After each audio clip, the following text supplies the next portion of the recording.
Salut, salut, dans la paix du Christ, et que le Seigneur nous bénisse et vous bénisse tous au nom de Jésus. Je voulais qu'on partage certains passages bibliques ensemble. Bon, c'est vrai que c'est la première fois que je fais une vidéo pour publier ainsi, mais je pense qu'il est quand même, au lieu de faire des vidéos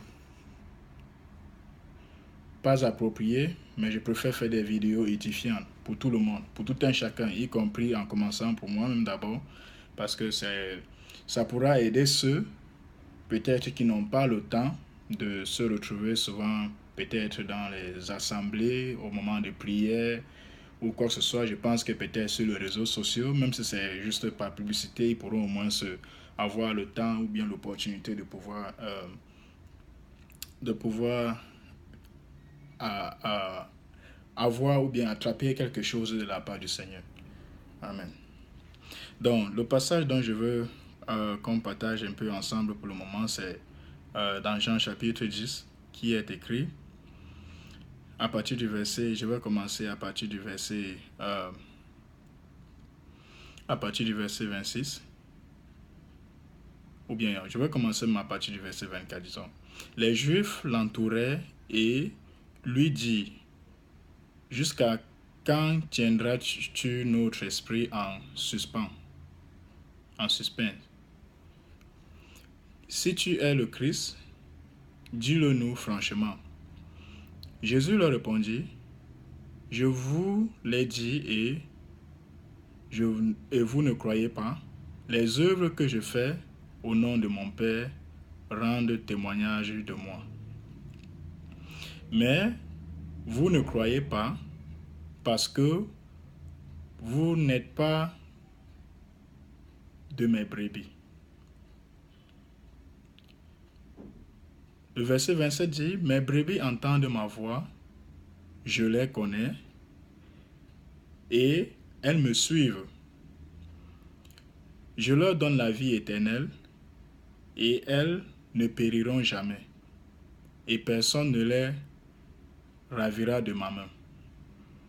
Mon Père qui me les a donnés est plus grand que tous et personne ne peut les ravir de la main de mon Père. Amen. Bon, le passage qui est beaucoup aussi intéressant ici, c'est là où il dit, mes brebis entendent ma voix, je les connais et elles me suivent.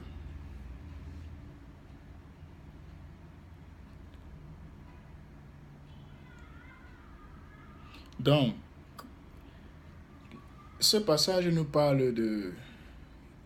Quand on parle des brebis, les brebis qui entendent la voix du Seigneur Jésus, ça, ce n'est pas... comment je peux dire? C'est vrai qu'en ce moment, le Seigneur lui-même était sur terre, il prêchait l'évangile. Tous ceux qui étaient là pouvaient du moins écouter sa voix. Bon, maintenant donc qu'il est remonté dans les cieux et il est descendu comme au jour de la Pentecôte pour remplir ses disciples du Saint-Esprit. Bon, maintenant il nous appelle dans le sens de l'évangélisation. Nous rencontrons beaucoup de gens dans des rues prêcher l'évangile et nous nous posons les questions, oh, comment ces gens sont? Ils sont vraiment, ils ne savent pas ce qu'ils veulent ou bien ils ne savent pas ce qu'ils font, quoi. Bon, mais la réponse est, Jésus est le bon berger. Comme il le dit toujours bien dans le même Jean chapitre 10, il dit qu'il est le bon berger. Il dit, ses brebis entendent sa voix. Ça veut dire, si certaines brebis n'entendent pas la voix de l'Éternel, parce qu'il dit, ses brebis entendent sa voix et il les connaît. Ça veut dire, si certaines brebis n'entendent pas sa voix, si certaines brebis, il ne les reconnaît pas,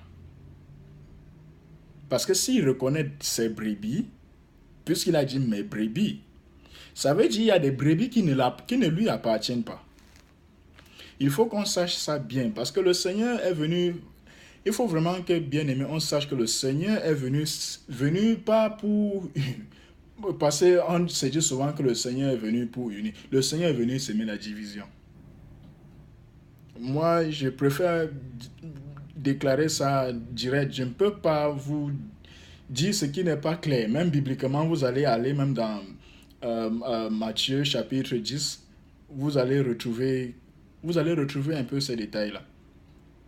Mais ça parle un peu du contexte du père, de mère, et de ceci et de cela. C'est à partir du verset, si vous lisez à partir du verset 32 de Matthieu chapitre 10, du verset 32 jusqu'au verset, jusqu'au dernier verset, vous allez voir un peu ces détails-là.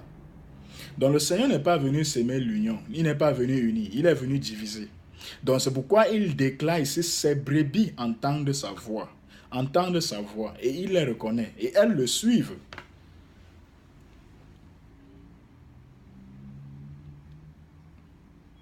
Et personne ne peut le ravir de sa main. Si tu es la brebis de Christ, automatiquement tu vas entendre la voix de Christ. Si tu es la brebis qui n'appartient pas à Christ, mais qui appartient à un autre Jésus, automatiquement tu vas entendre la voix de cet autre Jésus. Parce que Jésus est venu s'aimer la division, et même dans un culte qui n'est pas... Parce que les gens disent souvent, le plus souvent que, bon, en fait, je ne veux pas entrer dans l'issue des différentes églises pour le moment. C'est pas ça le sujet pour le moment. Bon, il y en a plusieurs assemblées, plusieurs religions qui existent et tout ça, même en ce moment, pendant que Jésus était, il y avait 5 différentes écoles qui étaient, comme on peut dire, on peut appeler aujourd'hui des religions en Israël. Et tous parlaient de Dieu. Ils prêchaient de Dieu. Ils parlaient au nom de Dieu. Ils pratiquaient la loi au nom de Dieu. Ils étaient renommés au nom de Dieu. Ça ne veut pas dire que comme ils... Ça ne veut pas dire qu'automatiquement, ils font exactement ce que Dieu veut. Jésus est venu apporter un autre fondement que nous devons connaître. Donc, si tu es la brebis de Christ, automatiquement tu vas entendre la voix de l'Éternel. Si tu n'es pas la brebis de Jésus, tu ne vas pas entendre sa voix. Quand on parle d'entendre sa voix, c'est d'abord... Je prends un exemple. Voilà un papa qui a son enfant. S'il arrive à la maison, son enfant n'est pas à la maison parce que peut-être son enfant est allé se promener, se balader, ou peut-être son enfant s'est égaré et il passe le temps à parcourir la ville pour appeler son enfant. Si son enfant s'appelle peut-être Ruben, Joseph ou quoi que ce soit, il va arriver peut-être Joseph. Et il y en a plusieurs Joseph. Ce n'est pas seulement le nom de son enfant, ce n'est pas seulement son enfant, l'enfant de cet homme seul qui s'appelle Joseph. Il y en a plusieurs Joseph, il y en a plusieurs Ruben, il y en a plusieurs, je veux dire quoi, même il y en a plusieurs personnes qui ont plusieurs noms, qui ont des noms. Il y en a plusieurs Ludovic et consorts. Mais le Ludovic est identique, ou le Joseph identique dont le Seigneur appelle, ou bien le papa appelle, quand il va entendre la voix de son père, il va reconnaître la voix de son père, ou elle va reconnaître la voix de son père, et va répondre à son papa. Et la suite sera quoi? De suivre son père pour aller là où son père veut aller avec, ou retourner à la maison. Pourtant, les autres Joseph ou les autres Ludovic ne vont pas, même s'ils parviennent à entendre, ne vont pas dire voilà notre père. Ils vont dire mais qui est celui-ci? Qui est-il? Pour appeler mon nom. Ah. Et il va se rendre compte que non, ce n'est pas exactement lui qui l'interpelle. Il interpelle quelqu'un d'autre. Peut-être c'est un autre Joseph. Donc c'est la même chose qui se passe dans l'évangile. Quand il y a l'évangile, quand l'évangile est prêché, parfois on se dit, on se dit toujours que non. Quand l'évangile est prêché, quand c'est surtout de Dieu, si tu es vraiment la brebis identique de Christ, tu vas reconnaître que voilà Christ. Si tu n'es pas la brebis identique de Christ, tu vas dire non, ça c'est sûrement une autre brebis qui l'appelle. Et tu ne vas pas le suivre. Souvent, on trouve des gens qui vont te poser des questions. Oui, mon frère, ça se passe comment? Et tout, et tout. C'est comme ça que même ce Joseph peut venir vers le père là et lui dire, mais mon frère, c'est quel Joseph que tu cherches? Le père va commencer à dire, il est comme ça, il est ceci, il est cela, il est comme ça, il est comme ça. Et il va lui dire, oh, peut-être je l'ai vu. Ou peut-être il est passé quelque part ici. Tu vas voir, les gens vont commencer peut-être à donner les renseignements pour que le papa puisse retrouver son enfant. C'est comme ça aussi que l'évangile, ça se passe.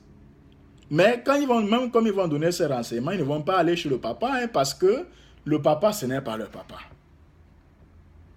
C'est la même chose pour certaines personnes qui écoutent l'évangile en route et posent des questions. Ça se passe comment dans votre église? Les gens racontent souvent de n'importe quoi. C'est comme si c'est une moquerie à Dieu. On ne se moque pas de Dieu. Hein? Franchement, on ne se moque pas de Dieu. Les gens racontent de n'importe quoi. Hey, mon frère, j'ai appris que chez vous là, ça se passe comment? Et c'est monté et c'est descendu. Mais vous allez voir, ces gens ne vont jamais venir à l'église. La majorité d'entre eux. Donc ce sont ces gens, c'est ce qu'on appelle les renseigneurs. Mais maintenant, ceux parmi eux qui s'engagent à venir à l'église ou à suivre le Seigneur, ce sont ceux-là qui sont les brebis identiques. Qui ont suivi le Seigneur.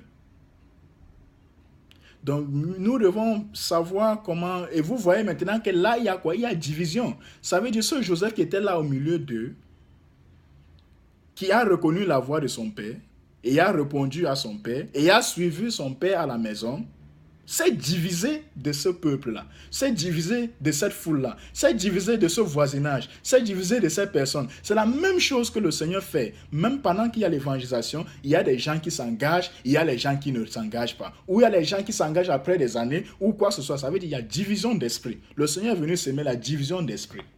Parce que je sais que j'ai dit que le Seigneur est venu semer la division. Les gens vont se demander que division de quoi? Non, il y a division d'esprit, mais pas division de race. Il y a la race esprit et la race charnelle. C'est la race spirituelle que le Seigneur est venu s'aimer comme division. Est venu mettre division dans la race spirituelle. Mais en ce qui concerne la race charnelle, il n'y a pas de distinction de couleur. Ce sont des gens qui viennent avec différentes couleurs pour raconter quoi que ce soit. Donc pour dire quoi? Si tu es vraiment la brebis de Christ, tu entends l'évangile de Christ, tu vas t'engager pour suivre le Seigneur. Ou si tu n'auras même pas besoin de me poser trop de questions. Certains gens qui peuvent poser des questions pour souvent savoir certains détails, c'est comme un enfant comme ce Joseph qui va dire, oh, il semble que j'ai entendu la voix de mon père. Il va demander à son ami, ou elle va demander à son ami, gars, on dirait que c'est la voix de mon père. Que oui, c'est la voix de ton père. Ah, mon frère, il faut que je parle. Quand le papa retrouve son enfant, le papa va dire, j'ai parcouru tout le quartier où tu t'es cherché. Je t'ai appelé et t'ai cherché partout. Et là, il va expliquer, oh papa, j'étais comme ça, oh maman, j'étais comme ça, j'étais ceci, j'étais cela. Et il va commencer à poser la question à son père, à son parent, qu'est-ce que tu aimerais que je fasse pour toi? Il y a quelque chose. C'est comme ça donc que celui qui est engagé à l'église, celui qui est engagé à suivre Christ, qui a reconnu la voix de Christ, va commencer à dire, qu'est-ce qu'il faut faire?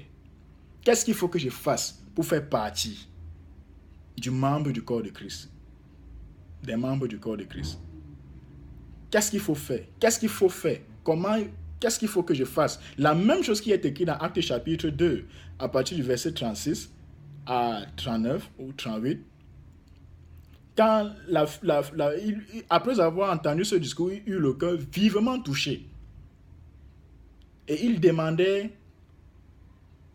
aux apôtres, « Hommes frères, que ferons-nous » Pierre leur répondit, « Repentez-vous